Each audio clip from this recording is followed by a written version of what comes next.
در تاریخ آمده وقتی که چنگیزخان مغول به نیشابور حمله کرد و در ادامه به همدان لشکرکشی انجام داد، در زمان ورود به شهر همدان گفت: ای مردم، از شما سؤالی میپرسم، اگر که به پرسش من درست پاسخ بدید در امان خواهید بود.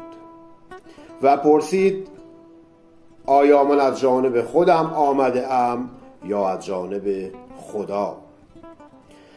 در این میان چوپانی شجاع و آگاه بود، گفت: تو نه از جانب خودت آمده ای و نه از جانب خدا، تو از جانب اعمال ما آمده ای.